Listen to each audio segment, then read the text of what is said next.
Kamusta na kayo? Hola, hola, everyone. What's poppin', everybody? My name is Nico Blitz. And I'm Jackie Ramirez. And this is the Mexipino podcast, officially episode 50. 50. Number 50. Yeah. Yeah. Yeah. Sorry, I'm a little jaded right now, or like confused because of the jet lag that just happened from the Philippines trip. But we're here, episode 50. I'm happy that everybody's here rocking with us. 50 episodes of Mexipino podcast. I can't believe people have been dealing with our shit for 50 episodes. Yeah, our shit and like a couple people's shit too. Shout out to our guest Cook Beats, Jason and Jason. You know, I noticed we had Jason like two times in a row. Yeah, I noticed that too. We've had Louie. We're gonna have a bunch of more guests, hopefully, coming in the next month. Just because, like, you know, Nico's traveling the whole month of January and majority February. So, yeah, it's gonna be quite a crazy ride for this next month and a half. It really is. So we're basically gonna fit in podcasts in between the time I am back between, you know, all my traveling and also Los Angeles. But for now, we're going to talk about my trip back in the Philippines, the motherland. Yes. It was interesting to say the least. There was a lot going on, yeah. I think it was interesting. Well, so it was the first time. When you say to the least, like it means like less than interesting. So I think you meant interesting. I just meant interesting then. Okay. But basically, it was the first time I went back to the Philippines as an adult, because the last time I went was probably like 2009. And, you know, it was maybe a 12-hour flight from Los Angeles down to Manila. And then from Manila, it was maybe like an hour and a half to 2 hours, just depending on the traffic. But there was no traffic this time, thank God. Otherwise, it would have taken the damn 3 hours just to get back. Mm-hmm. All the traffic there is insane. Well, it'll take an hour and a half. You didn't say to where. It's to your family's province. Yes, back to my family's province, which is Balanga, Lemery, Batangas. Do you really want to put your family's province out there like that? Yeah, I don't mind. I mean, if somebody like goes in there, it's not like anybody can just like walk in and be accepted. People know who people are, and if like you're not, you know, attached to somebody who's like familiar, or if you're not familiar to them, it's like, well, what are you doing here? Okay, all right. Yeah, I mean, they're not gonna beat you up or anything, but you know, it's a very small, tight knit community. Yeah. Period. Okay. Barangay actually means like community. Barangay. Does every like province start with barangay? I'm not entirely sure, but I know for a fact, like, you know, when I was a kid, I remember this sign growing up, this literal sign that said, "To Barangay Balanga." And I already knew whenever we make a left turn going into the province, I see that sign, I already knew we were basically there. It was basically like a 5-minute drive from where that sign is. Oh, okay. Yeah. Interesting. And we went to, the first stop we did was we went and stopped for some alcohol because my grandpa wanted to do a little party for me to come back. And we ended up getting like, I guess like roasted bananas. Oh, okay. Yeah, you remember seeing it before, right? Yeah, banana. Well, we call them banana fritas, like fried bananas. Yeah, fried bananas. Yeah. So, but we have that in Mexican culture too. It's really good. Yeah. It's like almost caramelized too. Yeah, almost. I mean, it wasn't the first time I had it, but it was like, to my recollection, it was the first time I just got it like off the street. Oh, yeah, I get it off the street, like down the street from my house here. I mean, it's popping though. Yeah. You like it, right? Yeah, I like it. It's good. That's where we also get like the churros. Remember we went to like Commerce one time? Yeah. Where the Target is? That's where they sell like bananas fritas too. Oh, we need to go grab some. Yeah. How much were they going for though? They were like, I want to say like maybe $5 for a pack of like 6, I think, or something like that. Or a pack of 6? Yeah, I think something like that. Something like that. I don't. And then what they do is they put like condensed milk on it too. Yeah. They like do like a whole little like dessert plate.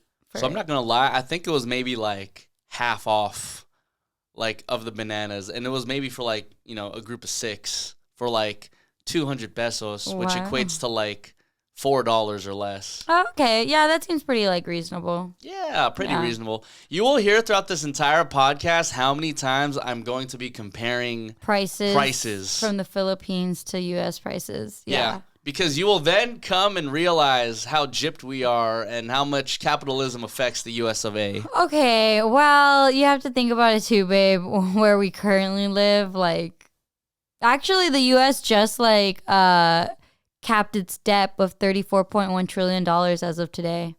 Oh, so we're capped out at that money? Yeah, we're capped out at our debt. Which is owned as by a country. Okay.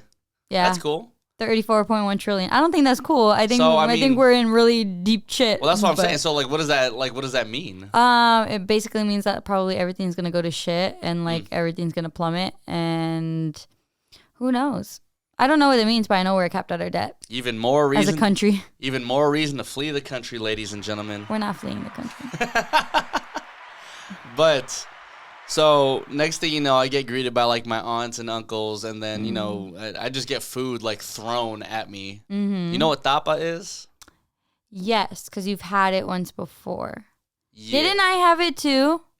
At that the Filipino restaurant in the Bay. You know what? I think you did. Yeah, because you told me to have tapa. Yeah. I did have tapa. Yeah. And it's weird because it's like you and I had the tapa back in Daly City, but then the tapa back in the Philippines is just hits so different. Well, because it's like genuine, like authentic tapa. Yeah, that's true. That's like saying like beef birria isn't the same as like goat birria, which it isn't. Yeah, I mean it's different. Not. It's different. But I mean, it's a very authentic Filipino restaurant that we went to. I'm pretty sure it was legit tapa. Yeah, but maybe it's just a little different. A little different. Filipino Americanized. It's like goat birria here is going to be different than goat birria like back in Mexico. Yeah, clearly. That's very true. So that's very true. But nonetheless, like I know all Filipinos can relate to this, like especially when you haven't seen family members for a long time. It's like you just get bombarded with so much food. And it was like to the point to where like I was just offered breakfast and like 2 hours later they were offering me lunch and I'm just like, hey, like I appreciate it, but I'm full as hell right now. Well, how was it being like communicating with your family over there? Because I know your Tagalog isn't that strong. Yeah, my Tagalog isn't the best. I'm the type of person in which like I can understand my native language, I guess you could say, but I can't speak it back. There's only like bits and parts of Tagalog that I can repeat back, and it was to this point to where they could understand me, but whenever I spoke English they kind of just gave me this look like yeah. Who do you think knows more of their like native tongue, me or you? I think you know way more of your native tongue than I do. Oh, really? Yeah. Interesting. Look, because the fact is, like, I didn't grow up with a lot of, like, Tagalog speaking around me. Like, I had my family, obviously, but then I was always out doing something. So I didn't necessarily learn too much Tagalog. That's why, like, for the little bit that I knew came from when I did go back to the Philippines when I was so much younger. Yeah. And that just kind of stuck with me. And with my mom and dad and, my relatives, like, speaking Tagalog just a little bit over the years, I understand the gist of, like, what they're saying. Like the context of things. Yeah, exactly. So basically the entire trip, it was a whole bunch of, like, context clues. Yeah, context clues that was getting translated between me and my family. I get that. I mean, I was a lot better with my Spanish when I was younger. I mean, my grandma took care of my brother and I and like some of my cousins when we were younger, and that was starting from like preschool up until maybe like the 6th grade. Yeah. So, and my grandma doesn't speak English, so my Spanish was really good when I was younger, but as I got older, it just kind of went away. And now I feel like a no sabo kid now, which I know is not like, it's not ripping on anybody. Like, I don't want it to make it look like being like, oh, you're a no sabo kid is a bad thing. But I know that my Spanish could be better and I want it to be better. Yeah. Yeah. So, I mean, I don't know. Maybe just have to download like Babbel or something. Well, I think it just comes down to practice, right? I think the easiest way to go about that is just practice that at home. Yeah, but like, I feel like I would just be asking too many questions where it's like, oh, well, what does that mean? Oh, well, what does this mean? It's like, I'd rather like just read it or like learn or hear it like on an app being like, okay, this is this word and this is how you say this and da da da. Like, I'm not a dumbass. I know how to say like, I know how to hold a conversation and not get lost. And like, I think I'm really good at it, but there's like certain like conversational pieces. Like I don't know how to describe what I do to my grandmas. Yeah, you know, yeah, like yeah, I'm like, yeah. how the fuck do I tell them like I'm on radio? Estoy en radio, so like I'm on radio. Like I talk on like I want to give them a more in depth like conversation. Yeah. I want to have more in depth conversations with my grandmas. Yeah, I totally get that. But the thing is, like, even when I was back there, like, I was just speaking, like, yeah, ang trabajo ko, like, radio, or like, ang trabajo, ang girlfriend ko, radio, and they would understand it. They'd be like, oh, okay, and then to kind of explain what I did, because they know I DJ, and I'm like, sa radio, I DJ, ang girlfriend ko, kausap siya, which basically means like she talks on radio. Yes. Okay. Yeah. Yeah. And that kind of, you know what I mean? Like, it was enough for them to be like, okay, I get what she does and I get what you do. Yeah, I think I had that conversation recently with my grandma, too, because, like, for those of you guys who don't know, my grandma has Alzheimer's. One of my grandmas has Alzheimer's. And so, like, I never told her what I do for a living. And I asked her, I was like, Grandma, see, like, did I tell you, like, what I do for work? And she's like, no. And I was just like, oh, okay. And this is all in Spanish. And I'm like, oh, yo hablo en radio. Like, I talk on radio. She's like, oh, sí, eso por qué? Like, why? I'm like, I'm like, that's a good question. Like, I don't know how to tell her, like, oh, like, I'm a radio personality, this and that. Like, I don't know. I just want to I want to start becoming more fluent with my Spanish. Yeah. And I don't want to sound like how I sound. Like right now, people are probably going to make fun of me because the way I said, like, oh, estoy en radio. Like, I don't know. It just, I know people are going to. Jackie was warning me like throughout the entire trip, or rather before my trip, like make sure you talk with like an actual Filipino, like, accent. Yes. And contrary to what you might think, babe, I was speaking with a more Tagalog Filipino accent. Oh, were you? Yeah, I was. I did notice with your ate bebe. Yeah. Bebe? Yeah. Ate bebe. Yeah. When you were talking to her when you were here, you did have like a little bit of a Tagalog accent or Filipino accent. Which I was proud of. But I just didn't want Nico to go. Because you guys know how Nico is. He's all like, oh, what do you say? Like, kamusta na. Yeah, like, kamusta na or anong balita. I'm like, don't do that. Like, that's so disrespectful. Like, that's so rude if you go to the Philippines and talk like that. But I was doing that when I first got there just to make them laugh. But then once I knew they were getting acclimated to it, and, I was hearing everybody's voices, I was like, okay, let me just ease my way into, sounding more Filipino. Yeah. And, being more about, the culture when I was there. Mm-hmm. Speaking about the culture, Filipinos are just so in love with karaoke, which we call Magic Mike. And what? Well, Magic Mike is because of, like, the actual, like, what's it, like, program? Well, yeah. The actual machine is called the Magic Mike. Oh, okay. So Okay. So the Filipinos actually invented Magic Mike before the strippers' Magic Mike became Magic Mike. I'm sick. That's all I'm saying. They're two completely different things. So I mean, I don't know. You get a little bit drunk, then you're gonna see like a tito or a tita strip. Oh, it's not that much different. I don't need to see any of your titos or titas strip. That's fine. But it was funny because like, Jackie's dad rather had seen some videos of, me filming myself and my cousins and my titos and my titas singing. And my dad her dad rather completely thought it was a restaurant. Yeah, because I think, in Mexico, like, there's restaurants outside of, like, or, like, in homes, too. Does that make sense? Like, it's very, home-styled, or, like, just even the building itself is home-styled. So, like, my dad thought, like, it was just kind of like that home-looking restaurant type of thing. So he's all like, oh, like, Nico and his family went out last night to a restaurant. I was like, oh, no, that's his grandparents' house. Yeah, that's like, their house. Because in Mexico, like, that's how it is, too. Like, we have a family friend in Mexico who owns a seafood spot. And if you would have seen, like, a video, it looks like a house, but it's a restaurant. Okay. Yeah. It's like a 2-story, and then like it almost looks like a balcony. Like we're eating on a balcony. Yeah. And then like, but it's a house. No, I feel that because, more so on my trip and, not to get too far, but when I did go to Cebu and we went to literally like this temple, we went to this temple of Sarah, I believe, right?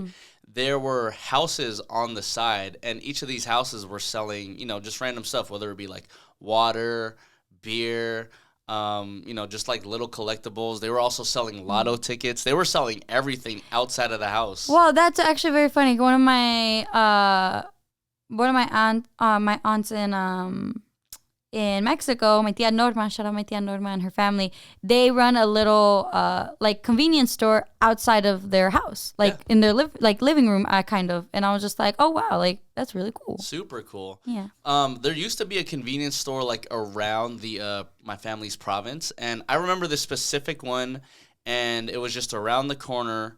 It wasn't there anymore, or rather, I didn't even like check to see if it was there, but. Either way, I had asked my grandpa and my kuya Alan, I was like, hey, like, I want to get the soda with the plastic bag. And then they both looked at me, and my kuya Alan not really knowing what I was saying. But then my grandpa was over here like, oh, Nico, they don't do that anymore. They don't do the plastic bag in the soda anymore. Really?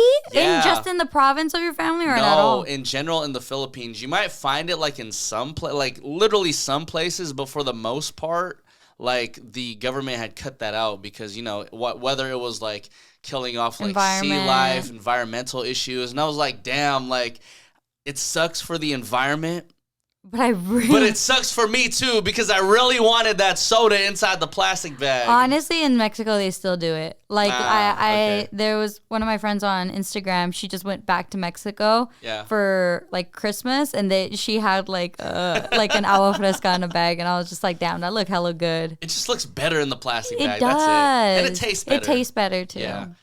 But I think it's smarter too because but save the turtles. Yeah, save the turtles for sure. But they recycle the bottles and all that, so they do little ways to get their money back. But the jet lag didn't really hit me all that much when I was there though. Like I might have been asleep for like 5 hours, wake up in the like morning because I heard the roosters just like like. That was actually really good. Good job. Yeah, well, because I was around roosters like all day. I'm sick. And then the dogs and it was cool because like everything for the most part was just the same. I think there was like a house built from my tita Norma, and then one of my uncles, he actually got his house like extended, so it looked like, imagine just one small, like a very small, like 2-story house. Right, like literally just living room and kitchen in one area. Then upstairs it was just like 1 or 2 bedrooms. Okay. This house was extended like times 3 or 4. Oh wow! It looked like a freaking railroad. Oh wow! Yeah, like a railroad track, and I'm just like, damn, you guys like. Y'all upgraded like crazy, and I was happy for them. When I saw pictures of your tita Norma's house that you were showing me, her house was really nice. Your grandparents' house was really nice. It's super cute. Yeah, it was nuts. And like one of the newest renovations though, and this is one thing I wanted to talk about, was that one of my kuyas, he actually built a beach resort, literally right next to the beach. And, to kind of give you guys a scope of like how my family's province is set up, it's basically like a neighborhood. It's a neighborhood of just like 10 family houses. So we're all kind of just like right there. And, everyone around the province too, like they know like this is where our family lives. So, like our neighbors and whatnot, like we're all good. We're all kosher. We all know each other with the exception of me. They kind of know me whenever I stop by. Yeah. Right? So my kuya, he built a beach resort, and it's nice. It's like an all-white beach resort house with like an outdoor patio and like a gate, and everything's closed off, 2 stories. And I'm over here just like, damn, like how much did this cost? Because you could kind of come up because it's right next to the beach. Fast forward, when I did end up hanging out with my kuya, I had asked him, and he said, with the exception of owning the land to build a 2-story house and a patio with the gate, it costs around like $30,000 US. That's not bad. That is not bad at all. Not bad. That's great. That's amazing. That's amazing. Yeah, you paid $30,000 in rent here in the freaking States in California. Know. It's nuts. I can't even imagine. So this is what I did. I said, I looked at my grandpa when he told me that. I was like, Gramps, you own this much land more, right? And he's like, yeah. I was like, can I build a house? I think I might have enough funds to like build a house right now. And he said, well, are you going to pay? How am I going to get money out of it? I'm like, well, you know what I mean? Like you own the land. Let me just build the freaking house. And we could, we can just recycle the money. We can get people to come in and build some economy over here. Honestly, that sounds like something your grandpa would say, though. That's hella funny. What was super funny is that when you got there the first day, like your grandpa was just like, oh, Nico's staying here. I was like, no, he's not. I was like, so sorry. I was like, so sorry, Daddy-lito. No, he's not. I think that's the first time I gave like your grandpa sass.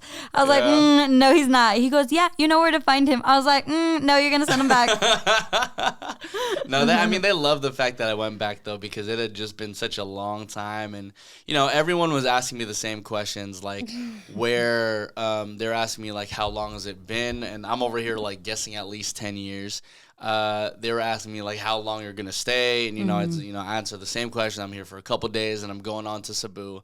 But the two questions that every Filipino relative will ask you, when are you going to get married?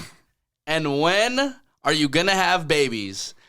Jesus, the amount of times I got asked those two questions in succession by every single one of my family members, it was like I just wanted a flag. I just wanted like something over my head that said exactly what I wanted and when I wanted it. You just rather tattoo yourself and be like, just please read it. Yes, please read this. I'll put it in Tagalog if you want me to. Next time, just have like little business cards. Be like, here are the general frequently asked questions. Here you go. Here you go, and here are the answers. Honestly, I can see that, and but what was the answer? Oh my god! I'm just kidding. I mean, you know the answer. Just in case everybody else doesn't know the answer. The answer on wax is within the next 5 years for both of those things. But the crazy part was that they kept on comparing me to my sister. They kept on. They were just like, oh well, Sabrina's about to get married. Sabrina has 2 kids now, and I'm just like, great, good for her. Good for Sabrina. Oh, but she's younger than you. Oh, I don't care. That's great. Why don't you tell her about all this shit? You know what's funny is that like as much as I think like my family thinks that way too, I don't think they voice it as much until something happens. You get me? Like, unless the conversation or a topic comes up, then they'll ask like, oh, well, like, what are your plans for this? Or what are your plans for that? Yeah. It's not a constant like, oh, when are you getting married? Or when are you having kids? Blah, blah, blah. It's more of just like, okay, for me at least, I think since I'm the first girl, the first granddaughter, the first niece, the everything, the first girl of all the cousins, I think they still see me as very young. So it's very weird for them to think about me getting married, me having kids, but they are accepting that like, okay, Jackie is not 5 years old anymore, But you know who is going to get that wrath as soon as like it happens for us is Kaylani. Kaylani's going to get the wrath like that much quicker. Really? You think so? Yeah, no. because she's next in line after you. Yeah, but like I think Kaylani, she like is just so much more unsure of what she wants that she's not gonna get it. Okay. Yeah, like she doesn't have a boyfriend right now. She hasn't really started dating that much. She only as far as I know, there's only like 2 boys in her life that she's really liked. As far as like started dating too. Okay. Yeah, that like weren't even her boyfriends. Does that make sense? Just dating. I get that. And she's 19, so I'm just like, okay, like I think she's gonna like be off that for a long while. Yeah. Especially that she's like going to college too, like in a different city. Yeah, I think she's gonna be like. Yeah. I feel that. I was sad though. Speaking of like going off to colleges in different cities, like it was funny because in my mind I had expected, not that I like truly expected, but like I would have hoped that like a lot of my cousins who were just like out to college and doing their own thing, like they would come back just for like a day. And not that I like truly expected it, but I would have just wished that like some of my cousins were there.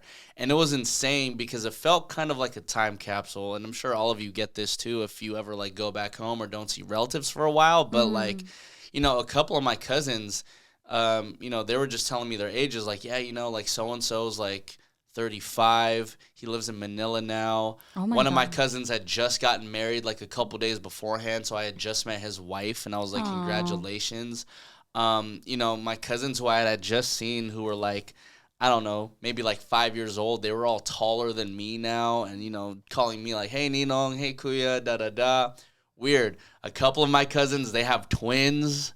And I'm just like, Jesus, man, like there's so much that went on during these past like 10 years. Yeah, I think it's honestly more for you, like more than 10 years. But like something that like I did notice very, very quickly when Nico was over there and like he was showing me pictures of his family or like, you know, FaceTiming or I saw it on social media was that twins run in his family. Yeah, you know what? And I was trying to ask that to somebody, but no one gave me a straight answer, or they just didn't know how to respond. Yeah, and so now my ass is terrified because I always told myself, I'm like, I'm going to lose my shit if I ever have twins.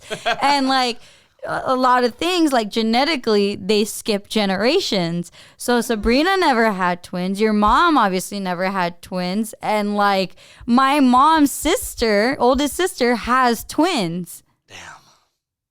So like the possibility of us having twins is a pretty good chance. And I think if I'm like not mistaken, well, but then again, like, yeah, like my sister-in-law, her side of the family, they have twins too, so she could have easily like had twins too. Yeah. But like, I'm terrified. And then like also too, my grandma, her side of the family, they like really light skin, runs in that side of the family, and colored eyes. I want the colored eyes. Yeah, and not all of us, not any of my cousins have colored eyes, or they have like really light hazel eyes, but I'm like, our kid can completely look different than us, one, or two, we could have two kids that look completely different than us. Yeah. I definitely don't want that. I don't want like this weird like misidentity happening of like, did you adopt me? Did you guys adopt us? Like, imagine. I don't want that. I don't want that at all.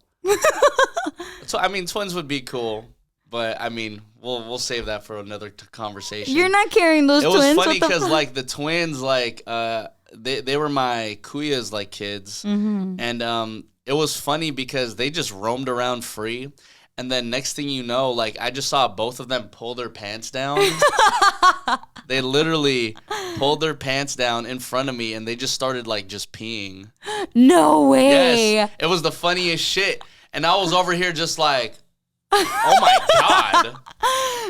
Like, I have so many questions where they just like it was hilarious. Like they were peeing in a bush or like no, they were just peeing out in the open. I mean I saw their birdies. I was just like, oh my goodness. What did your kuya say? Well, my kuya wasn't there. Like my uncle was there, and he was just like laughing, like it was normal. And to they be did frank, it at the same time. Yeah, they were like crossing piss. It was the funniest shit. And I was like, God. You know what? This is completely I get it why it's normal, because they're just within like, you know, the family territory, and why not? I would have done the same thing. How old are they? They were probably like, I don't know, old enough to walk, maybe like 4 or 5. 4 or 5. They were super young. They look like, I want to say they look like 3.5 to 5 range when you posted them. So yeah, they were still very young. They're very cute kids though. Yeah, very cute kids. It was funny because my kuya Alan's kid, and I guess I'm his godfather. Like he was just so terrified of me. He was like looking at me like, or not terrified. He was rather just extremely shy to say hi. Yeah. You know what's funny is that like when you travel back home to like motherland and you like haven't seen your cousins over there or your aunts or your uncles in a while, you end up discovering too that you're also the godparent of somebody that you didn't even know. Like, yeah, sometimes, I mean, you know, sometimes like, my mom... Y'all could have just asked me, but... Well, see, I think what happens is that sometimes my mom will just tell me, like, hey, so-and-so wants you to be, like, the godfather of their kid. And, you know, in passing, I'm just like, yeah, that's fine, that's cool, whatever. And then I'm just like, When I actually see my god kid, I'm just like, oh hey, I haven't seen you for a couple years, but hey. No, but sometimes you don't even see them ever until you see them for the first time. Yeah, exactly. That's kind of crazy. I feel like that's very like very much a thing in Mexican and Filipino like culture. Yeah, they kind of just like insist, like, hey, you're gonna be the be the godparent of your cousin back home that you've never met. Exactly. Or that you met once. Yeah. I mean, I did get a chance to hang out with my godson. His name is Jairon, and he's actually he's in school right now to be a mechanical engineer, and he wants to go to Japan to pursue his dream. And I also found out he likes to play the guitar. Oh wow! So this guy, my godson / cousin / relative, like he got a lot of good things going on for him. That's good. Like I feel like. I can't wait to go back to Mexico because I feel like you said it is gonna be a time capsule. I'm already like so I already see like my family members in Mexico and pictures and I'm just like, what the heck? Like that's what they look like now. Like, and the last time I went, I think I was like 16. Mm-hmm. So it's been almost 10 years, and I just can't get that through my head sometimes. Like it's crazy. It's just crazy. And but I can't wait to, and that's I think why I also want to get better with my Spanish, just so that way when I go back over there, I'm just like, okay, I can have full on conversations with them, and I can go out with them, and I can go and party with them, and this and that. Because it was funny, like when I was younger, I could technically go out and party with them, but my parents were still very much like, you're going to stay here and you're not going to go party because we don't know where you're going to go. Yeah, exactly. That's why it was cool. Like, it was cool hanging out with my cousins, my relatives. Like, shouts out to my cousin Lynette. She's a little bit younger than me. Mm-hmm. And shouts out to my cousin Jonas, too. I'm not sure who's older. Actually, he calls me Kuya Nico, so I guess I'm older. Mm-hmm. But, when we were younger, there's basically no drinking age in the Philippines, right? It's kind of just like parents' consent. The legal drinking age, however, is 18 years old. I think. And at that time, I wasn't even 18. I think in Mexico, it might be younger than 18. You think so? Yeah, Mexico drinking. Didn't you say there's like kids who like have tequila tasting and like they actually taste the tequila and give it to you? Oh, it is 18 in Mexico. Okay. Yeah. Yeah. Yeah. But, it was cool because, back then it felt like so, like, bawal, which means, like, forbidden. Uh-huh. And so, like, now that we're older, it just felt like, okay, cool. I kind of have the liberty to just do, like, almost whatever. Yeah. Like, I feel like you said, even, like, back home in, like, our home countries, like, it's also parent consent. Like, oh, whatever. Like, I remember my cousins who were 16 at the time, probably even younger, they were drinking, and I was just like, okay, like I kind of want to drink with them, but my parents were like, no, like you're gonna wait till you're 21, blah blah blah.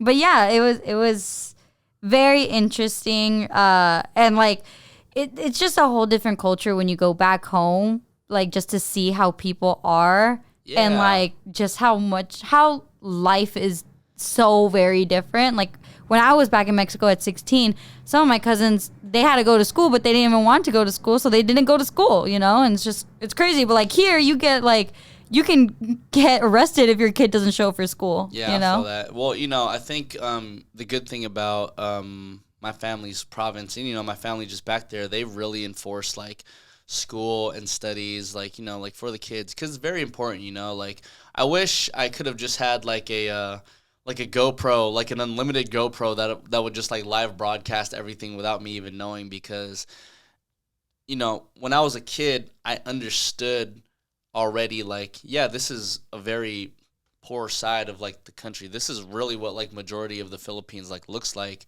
And just going back there as an adult, I really came to realize like, damn, this is like for real, like the hood, like there's like nothing out here. Mm-hmm.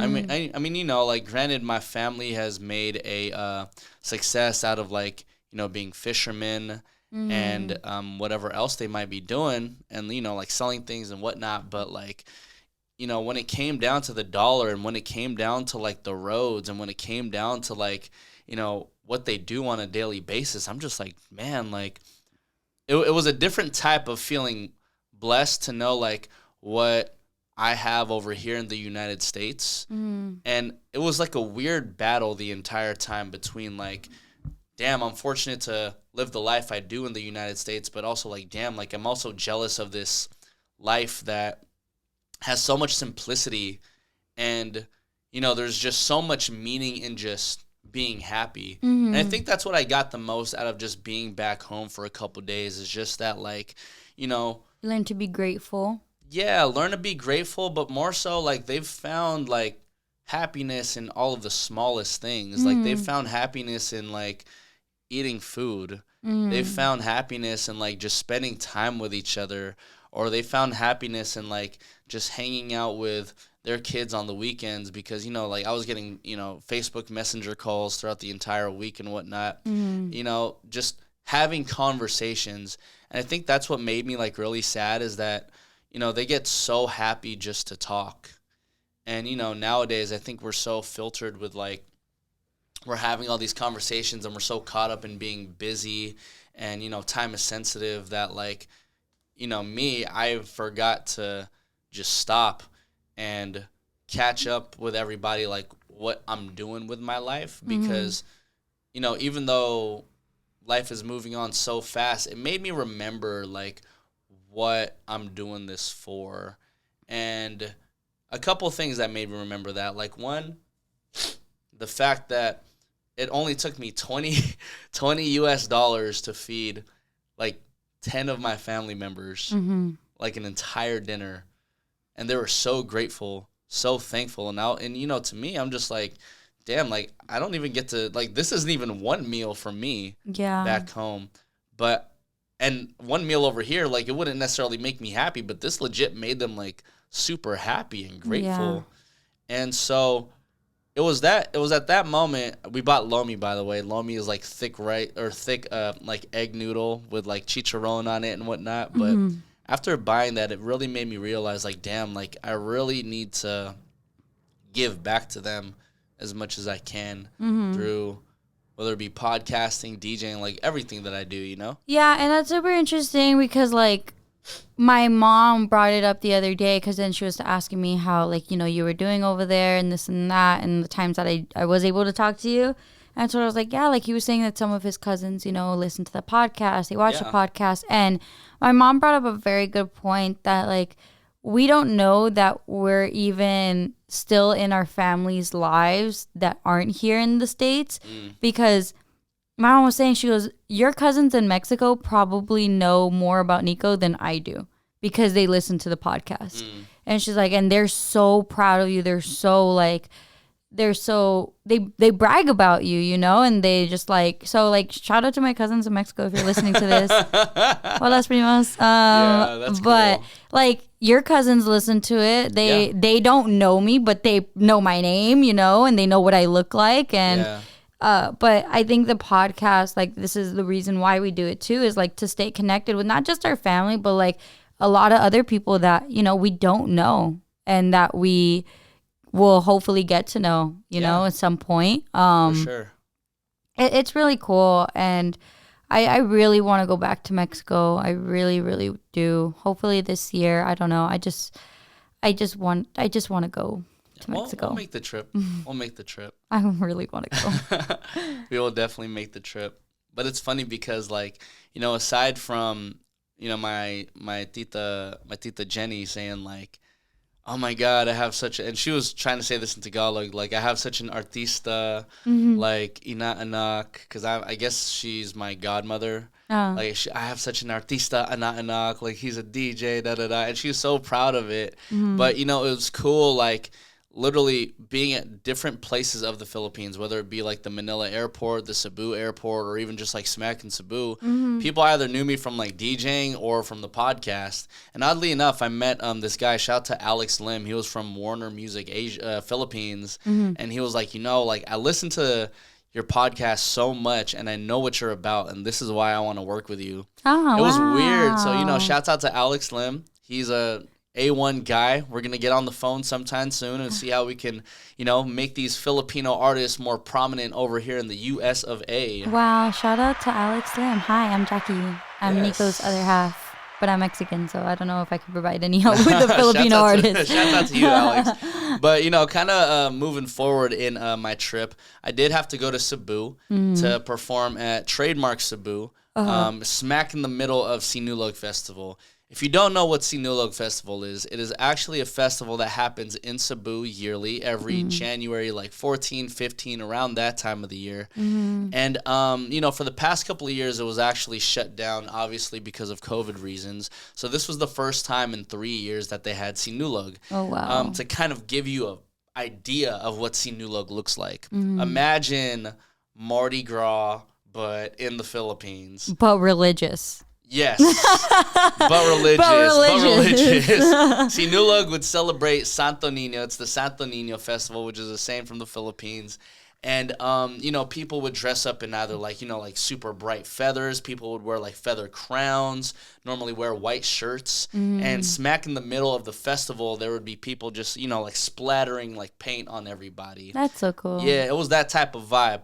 However, I was not about to partake myself in all those festivities, and I just stayed my ass like in my little area around the club and whatnot, and I was chilling. Yeah.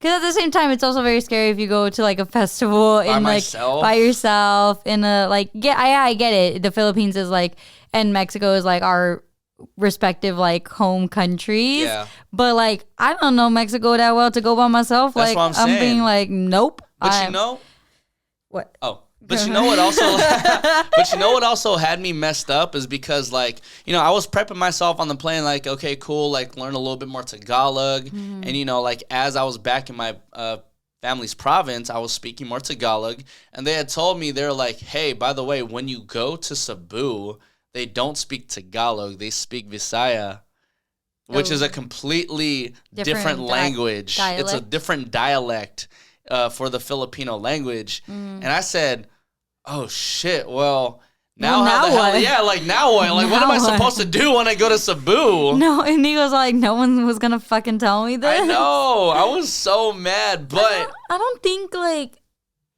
there is different dialects of Spanish, but it's in like different like countries. Yes. Like Mexico, I'm pretty sure, I don't know, fucking someone's gonna eat me up in the comments, but like as far as I know, like Mexico is predominantly just like Spanish speaking, like a Mexican Spanish, and then you go to like Cuba and like Puerto Rico, and it's obviously a different Spanish dialect. Like that's like completely like out of the way. It's not like, you get me? Yeah. It's not too far off. It's not like 3 hours on a plane ride. And like this was a completely different language that I just couldn't even comprehend. But fortunately, I had met a couple locals. Well, locals who were from San Francisco who moved over here, and they were just basically showing me the ropes. Like, I met this one guy, and he was like, let me explain this dude. Complete black dude, like just straight up black. Afro, everything, tall as hell. And so, he comes up, I say what's up, we're cool, we shake hands, and then next thing you know, me and Maravik, the owner of Trademark Cebu's wife, we're all in the car, we're going back to my hotel, and literally, like, I could have sworn, if my eyes were closed, the black dude spoke insanely well, like Tagalog and Visaya, and I was just like, I would have sworn this dude is Filipino. And I told him, I was like, bro, my eyes were closed, I would have sworn you're Filipino. He's like, bro, I get that all the time.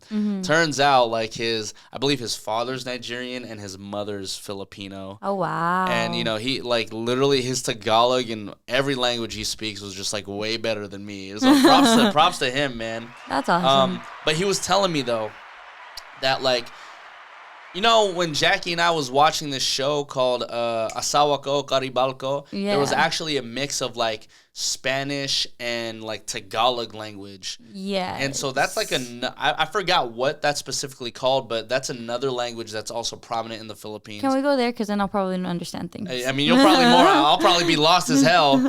There's also a language that combines Tagalog and Visaya, which is the most confusing shit ever. Like, because I already don't know Visaya, so I can't imagine combining both. And then there was also a language that is a combination, I believe, of Tagalog and like Muslim.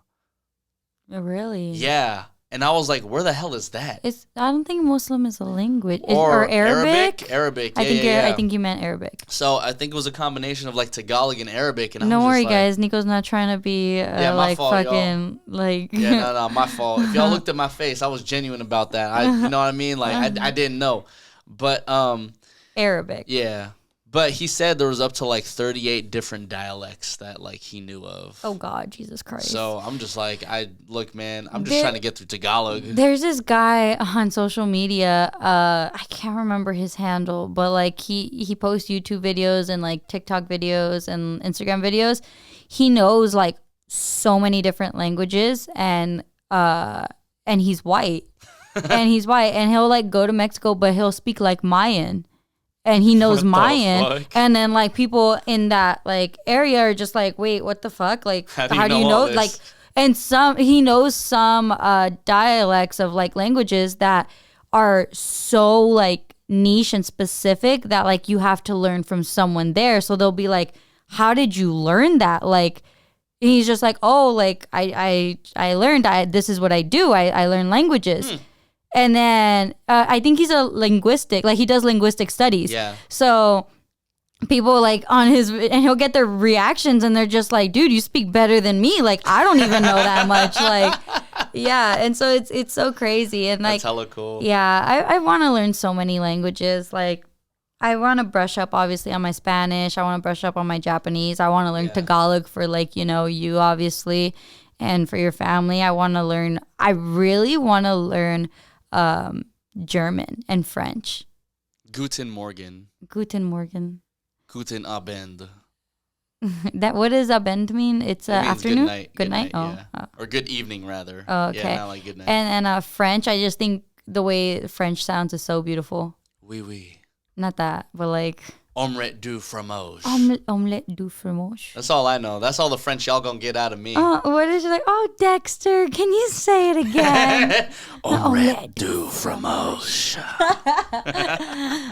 But yeah, that's funny. Language is a very crazy thing. I mean, I want to learn more Tagalog, more Spanish. Obviously, I kind of want to dip into Visaya, but we'll see. Mm-hmm. All I know is in Cebu, like I was flying with the English. Oh, okay. In Cebu, I was so comfortable. I was like, cool. Like the owner obviously knows English. His wife knows English. Mm-hmm. Everybody knows English. Is Ed's wife from the Philippines or she's from San Francisco? I want to say I think she's from San Francisco, but she is Filipino. Oh, okay. Yeah. But there was actually this Actually, I learned a lot of like I guess discrepancies between like Manila and Cebu because of all this conversation, about language, right? Mm-hmm. So I'm going to put it to you this way, and this is all hearsay from what people were telling me, right? Mm-hmm. So in Cebu, why I was having an easier time was because, like, it's a tourist attraction place. Mm-hmm. But so that means they speak a lot of English. Mm-hmm. And so when you're in Cebu, you can get away with speaking a lot of English. However, when you're in Manila, you can get away with English, but more so you have to speak Tagalog. Mm-hmm. Now I guess, again, by hearsay, there's like a battle between Manila and Cebu. Mm-hmm. Kind of like how it's like San Francisco versus Los Angeles. Like there's some things that go down in Manila that Cebuanos and Cebuanas don't like and vice versa. Right. One of them being language. And so you could tell that all hearsay, that the customer service in Cebu was that much more better because they were speaking a lot of English. However, when you talk to people in like Manila, for example, the first thing that they will talk to you in is Tagalog. Mm-hmm. And so you wonder why that is? Why? So think of it this way. Cebuanos, at least, think that Manila thinks very highly of themselves, right? Interesting. So Manila, they can get away with talking Tagalog because they would just assume that whoever is like calling them, let's say it's a customer service thing and whatnot, right, they could assume that everyone speaks Tagalog. And then if not, then they just revert back to English. However, when it comes to like Cebu, again, this is all hearsay. When it comes to Cebu, their first instinct is to speak English because they want to compensate for everybody. Interesting. Whereas they think that Manila's thought process is they just want to compensate for Tagalog speaking speakers. I think, okay, I get that. Not that I think that's right, if that is true, but like, I think, again, it goes back to like how I think Mexican and Salvadorians think of each other. Yes. Like one thinks that one is superior than the other, and the other thinks that the other is superior than the other, and it's just like all for fucking what? Yeah, you know? It's just like we're all Hispanic or Latino at the end of the day, and that's that. That's like, what it is. You know? It's just a pride thing, you know? And people really need to drop that. Yeah. Very much drop it. Otherwise, you're going to drop it like these motorcyclists that I found out. Oh, my God. Were just completely insane. Great transition. So, let me tell y'all this. All this conversation I'm having with, one of our drivers, me and my family, we were taking like a tour around Cebu and whatnot, right? And he's telling me, like, let me ask you this question. If a motorcyclist hits your vehicle, you're in a moving car. You could be in a sitting car. If the motorcyclist hits your car, who's liable? I would assume. Wait, if a motorcyclist hits your car? Yes. Who's liable? I would assume the motorcyclist. And your assumption is actually very incorrect. Because if a motorcycle hits your car, you are the one who's liable. You, the driver of the car, is liable. But in the Philippines. That doesn't make sense, though, because as a motorcyclist, like, you have more visibility around you than That's the what car. I'm saying. That's literally what I'm saying. So what I told him, I was like, bro, I would run it up. If I was poor as shit, I'd run this shit up. And I would get my motorcycle ass. I would run myself into as many cars as possible and run this insurance up. Babe, that's called insurance fraud, and I'm pretty sure they still keep track of that. They still keep track of that. It's crazy though, right? Can you think about it? But like, why though? Well, so he gave me even more reason to this. This was the best driver I've ever had. He was giving me so much shit.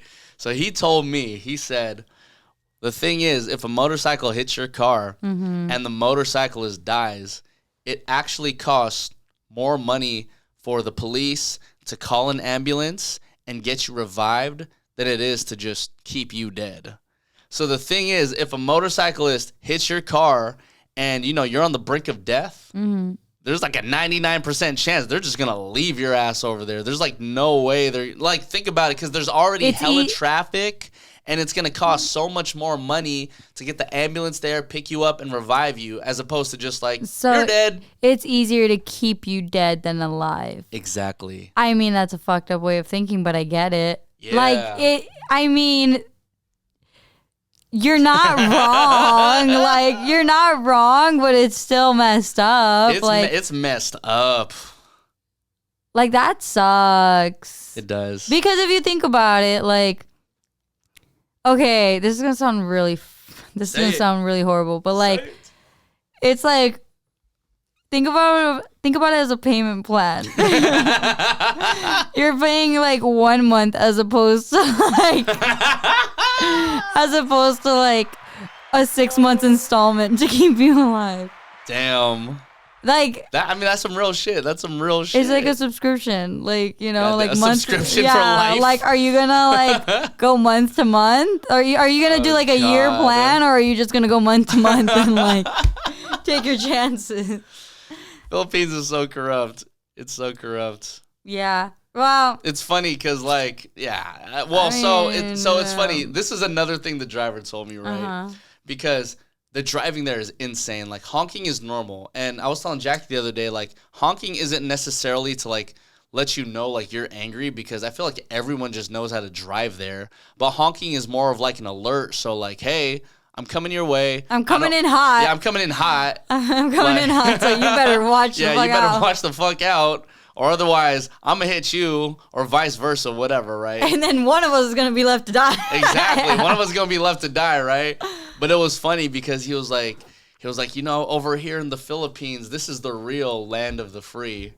because when you're driving, you have the freedom to go left, you have the freedom to go right, you have the freedom to go like on the other side of the freaking street and drive. You have freedom to drive anywhere. You have freedom to just run a red light. Like, it's all up to you. You know, that's a very good way to look at it. I will never try and drive in a foreign country. Like, in Mexico, God forbid somebody tells me to drive in Mexico. I will not know where to go.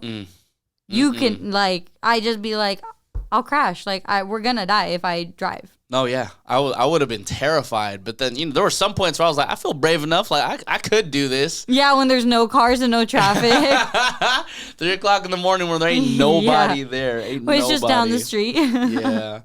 Oh, shit. But, speaking of the freedom, actually, this wasn't even going to be a transition. I just wanted to talk about this shit too, right? Okay, so hard transition. Hard transition. So, outside of my hotel, there was actually a shoe store called MVP. And so, like, I'd passed by and I saw they had some, like, super, like, nice-looking J's over there.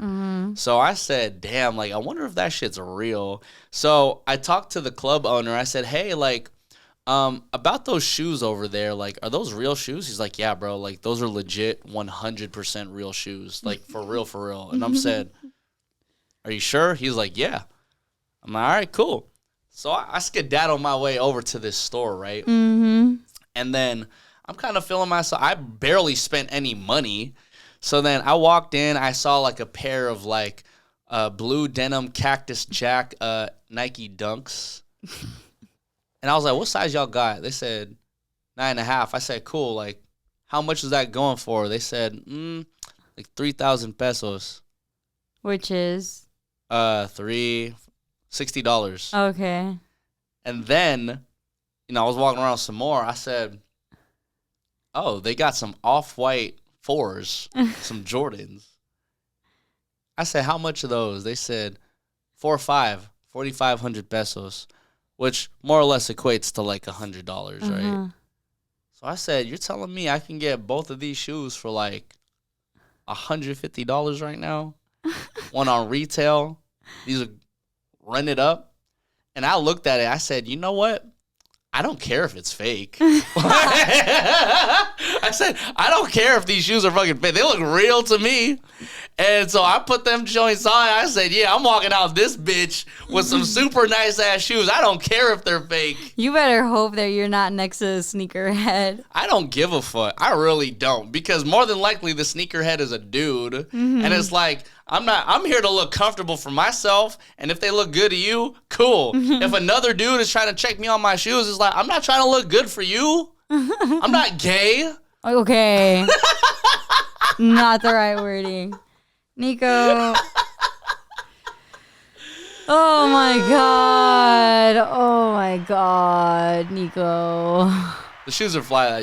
Jackie's seen both of my shoes. They're gas. I mean, I like the off-white ones more. Oh, you don't like the Travis Scott ones? I mean, the Travis Scott ones are cool. I like them, but I like the off-white ones more. Okay, fair enough.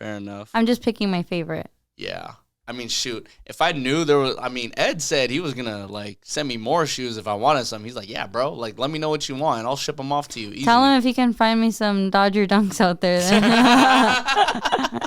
At the end of the day, though, his wife told me, because she spoke to the owner of the shoe store, that they were just factory rejects. Yeah, they were factory rejects. So, let's just say, like, I don't know, the shoelace was cut off like a little like short or whatever. It was that type of stuff, like very minute stuff that wouldn't want to put the actual shoe in jeopardy of like a shoe head being like, oh, I got a defect, da da da. Yeah, makes sense. Makes sense. Yeah. Shout out to the fakes resellers. Yeah.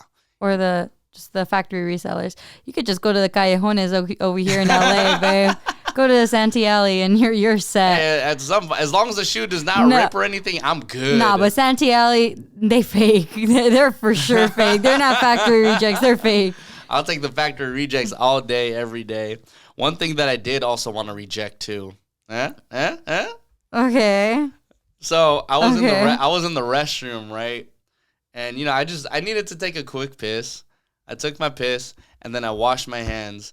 And then normally I would reach for, paper towels. There weren't paper towels. There were straight up toilet paper to wipe your hands. I hate using I hate when I have to resort to using toilet paper to dry my hands. Cause then like now I don't use like the hand dryers. Why? Because I saw a TikTok and everyone knows, like, this has become a thing.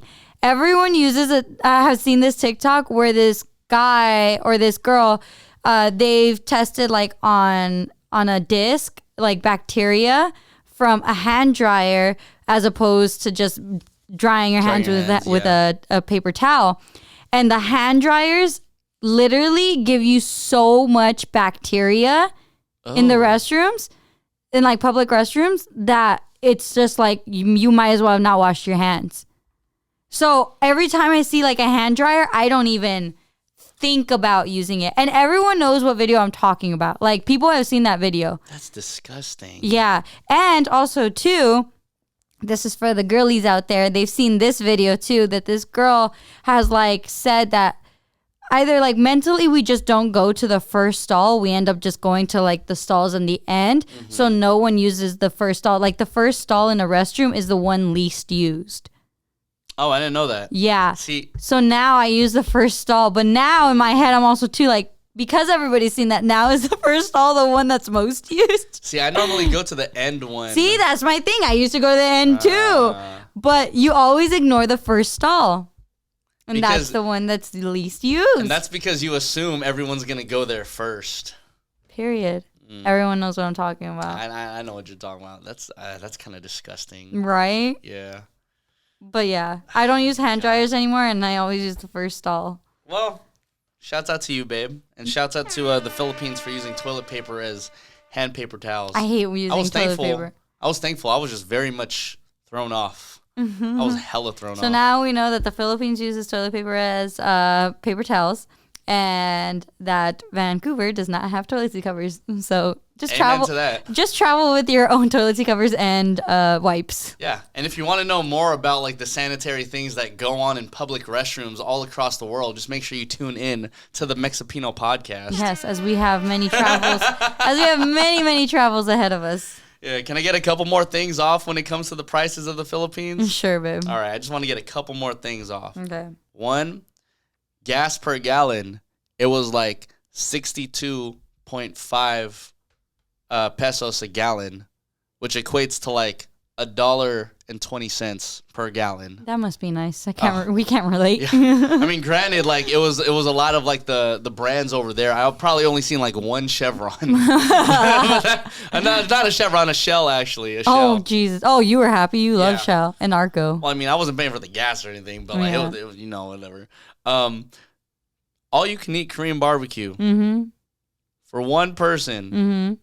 It was $17.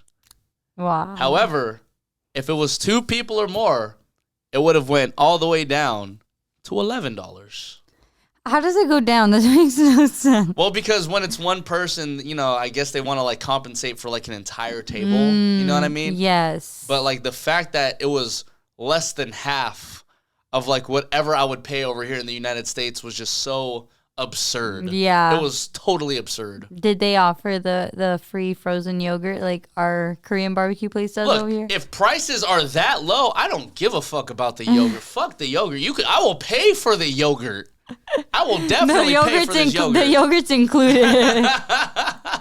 Look, I bought I kept on just buying everyone everything. Like it was a Oh, that must be nice. That must be nice. We went that your family got spoiled.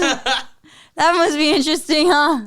We went to this place called House of Lechon, and it was me, my kuya, my ate, my uncle, my tita, and both of my grandparents. So it was like 7 or 8 of us, whatever. And so we bought some spicy lechon, some mild lechon, some lechon kawale, some lechon sisig, bottles of water for everybody. Guess how much I paid? Oh, and we got some rice. I don't know. I'm going to go like $35.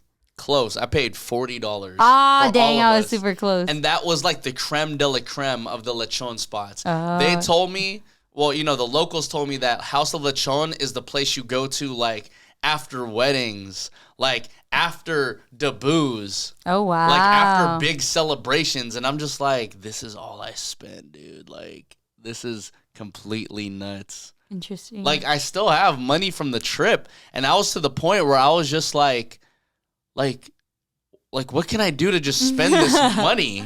Like, I don't know what I have to do to spend this money. Nico just really wanted to spend money. I wanted to, but I was like, you know, oh my God. Wonder who you could spend that money on. I mean, I could probably get a ring out there for like $50. If that's what it takes. Fake Ray-Bans on the street. $2. $2 for fake Ray-Bans on the street. That's all I'm saying.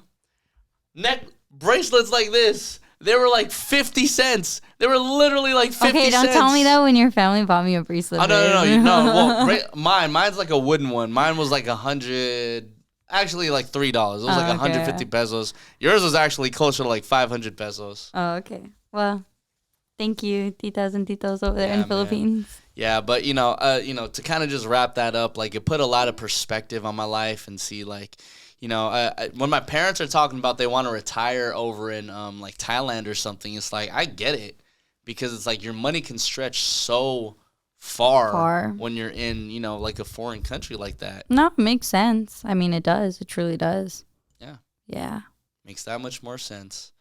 But yeah, man, shouts out to Trademark Cebu for having me for the first stretch of the boy tour. One time for the one time. Shouts out to my boy Ed.